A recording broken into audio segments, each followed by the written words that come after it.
शिक्षण अधिकाऱ्याच्या माध्यमातून आज शिक्षण मंत्र्यांना निवेदन पाठवलेलं आहे। त्यांना 7 दिवसाची वेळ दिलेली आहे। 7 दिवसात आमच्या मागण्या पूर्ण न झाल्यास आम्ही स्पष्टपणे पोलीस प्रशासनासमोर शिक्षण अधिकाऱ्याला सांगितलेलं आहे की 7 दिवसात मागण्या न झाल्यास पूर्ण शिक्षण अधिकाऱ्याच्या कार्यालयाचा एकही का सबूत राहणार नाही, असं ठळकपणे आज महाराष्ट्र समितीवर सांगितलेलं आहे।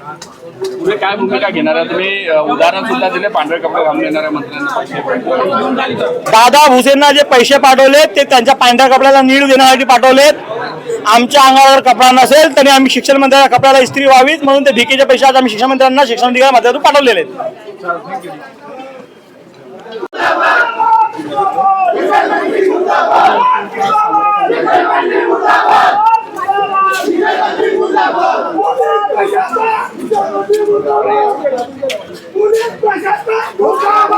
नक्कीच आपण या ठिकाणचे हे दृश्य बघू शकतो।